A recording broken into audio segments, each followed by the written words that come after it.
You must sweat for the pot of gold.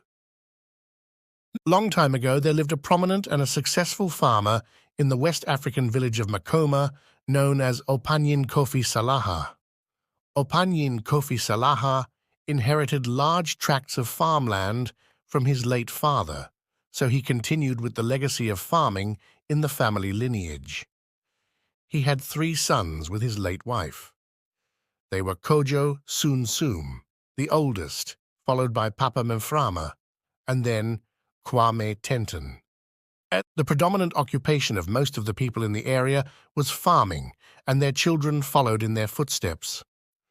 Opanyin Salaha had various food and cash crops on his farmlands, including maize, cassava, cocoyam, sugarcane, plantain, oil palm, coconut, oranges, cashew, cocoa, coffee, pawpaw, and avocado, among others. He also reared different kinds of livestock on his farmstead. Most of the farmers were assisted on their farms by their children, especially male children. Farmlands were a great source of livelihood for families and also an inheritance passed on from generation to generation. However, Kojo Soonsoom and his brothers failed to provide any assistance to their father in his farming activities, even though they were old enough to support him. So Opanyin Salaha had to hire the services of farmhands and paid them to work on his farmstead. All the advice he gave to his children to help him on the farms fell on deaf ears. He explained and encouraged them to help him with his farming business because it was the main source of income taking care of the family. That all the farmlands would be bequeathed to them when he joined his ancestors and was not around to provide for their upkeep. No amount of advice and persuasion from Opanyin Salaha and other elders in the village could convince Kojo Soonsoom and his brothers to be part of their father's farming business. All they were interested in was going to their father's farms to harvest all kinds of farm produce they could lay their hands on and sell them without his knowledge or consent. This became a source of worry to Opanyin Salaha because he knew his sons were treading on a path that could lead them to struggle in life in future when he was dead and gone. He even allocated some fertile farmlands lying fallow to them to start their own farming venture, but they refused this offer. As time went on, Opanyin Salaha became older in age and health. Even in his old age, he tried as much as possible to hold on to his farming venture. As the saying goes, the soul is willing, but the body is weak. Opanyin Salaha died at the age of 86, leaving behind many farmlands and farm produce which were bequeathed to his 3 sons, Kojo Soonsoom, Papa Mframa, and Kwame Tenten. Since the 3 brothers showed no interest in the father's farming business, they sold the farmlands together with the crops as well as the livestock and shared the money among themselves, and within a short period squandered the money. Less than 1 year after the death of Opanyin Salaha, his 3 sons, who sold everything their father had toiled for when he was alive, became broke and had no other means of getting income to survive. Life became hard for them. They only survived on proceeds from a small orange farm, which they didn't sell.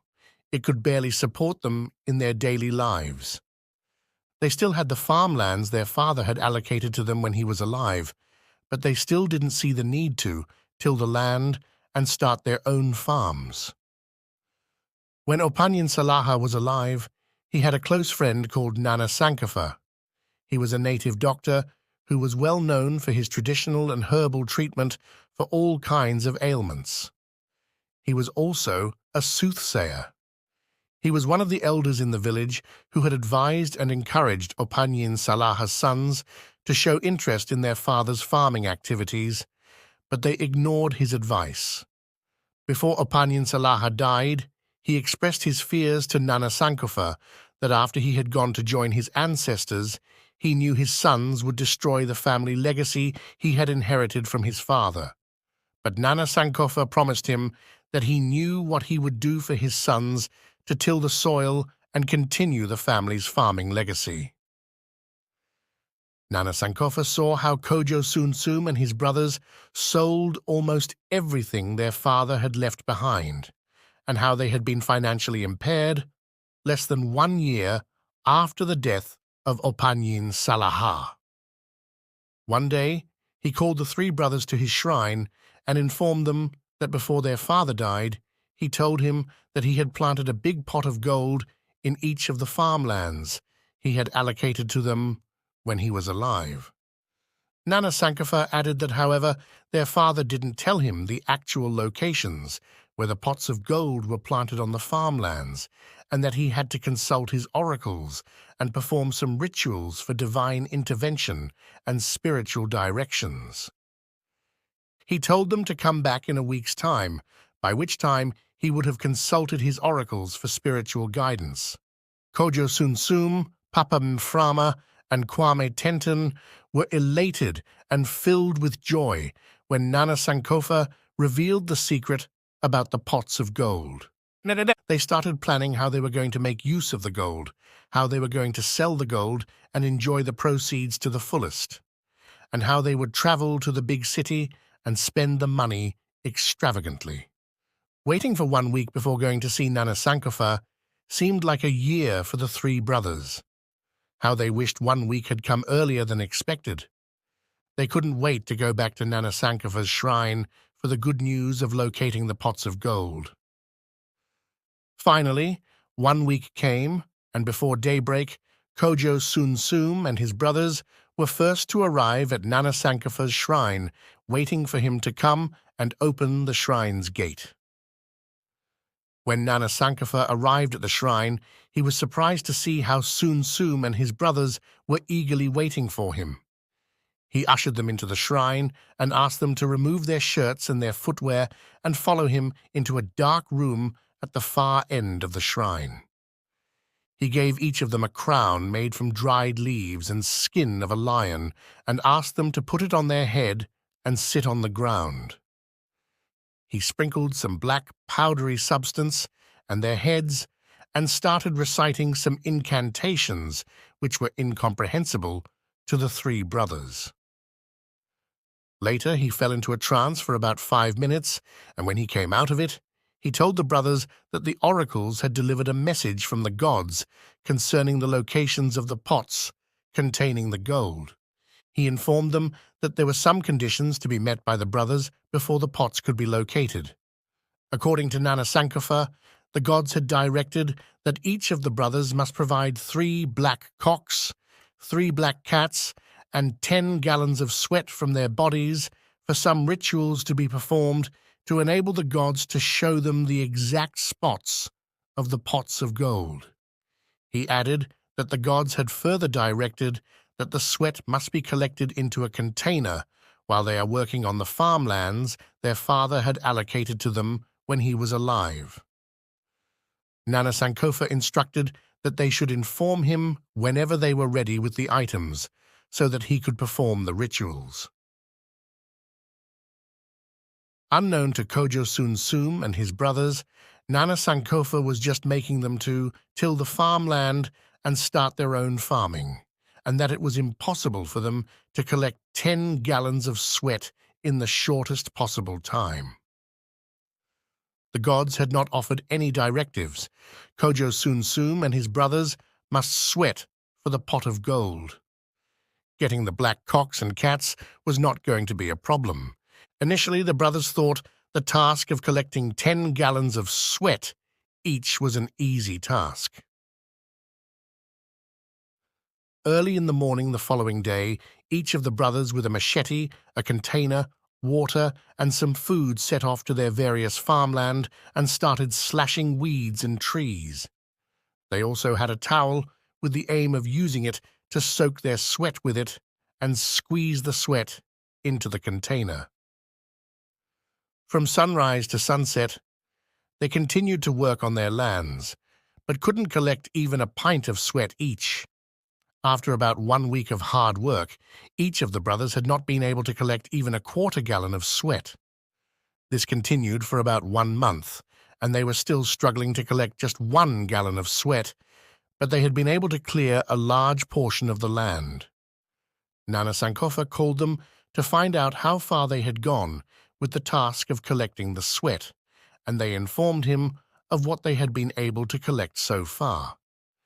He therefore suggested to them that they should not let the portion of land they had cleared go waste, and that they should sow some seeds like maize, cowpea, ground nuts, tiger nuts, and some vegetables. He added that to make good use of the land, they must continue to plant more food crops any time they cleared portions of the land so that they could harvest the produce and make money out of them. Soonsoom and his brothers saw Nana Sankofa's suggestion as a good idea. After about 3 months, each of the brothers had been able to clear a large area of land and planted different kinds of food crops, but had still not been able to collect even 2 gallons each of sweat. Meanwhile, their crops were blossoming and doing well on the farm. Fortunately for them, there was good rain during that period, and that even added more growth to their crops because the soil was very rich and fertile. Sooner than later, some of the crops had reached the stage of maturity. They harvested them and made substantial sales from the proceeds. Nana Sankofa visited them regularly on their farms and suggested again that they should plant some cash crops like oil palm, coconut, oranges, cashew, cocoa, coffee, pawpaw, avocado, and many others.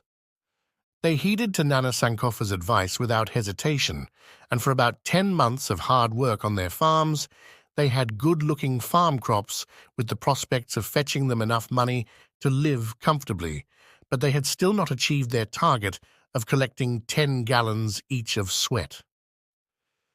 Nana Sankofa was impressed with the effort Kojo Soonsoom and his brothers had put into tilling the soil and the progress they had made with cultivation of crops on the farms. One day, Nana Sankofa called them and asked them to come to the shrine with the amount of sweat they had collected so far for him to consult the oracles if something could be done for them to trace the pots of gold. Soonsoom and his brothers went to the shrine with just 3 gallons of sweat each. Nana accompanied them to the dark room with the containers and asked them to sit on the ground. He then told them that he was impressed with the work they were doing on their farms and disclosed to them that their father did not put any pots of gold in the land as he made them to believe. He explained that because they had been stubborn in the past and did not support their father with his farming business when he was alive, he made a promise to their father that he would make sure that they took to farming by any means for them to appreciate that there was honor and pride in farming and sustain the family legacy. "That was why I said you must sweat for the pot of gold," Nana Sankofa concluded. Kojo Soonsoom, Papa Mframa, and Kwame Tenten thanked Nana Sankofa for making them to learn a great lesson in a hard way. They agreed with him that truly there was gold in the soil, and the only way to reach it was to work hard with sweat. End of story. Thank you for watching or listening. Stay tuned for more stories in the coming weeks. Please subscribe, share, like, and follow. Note: names of persons and places mentioned in this story are fictional and have no connection to any individual or place in real life.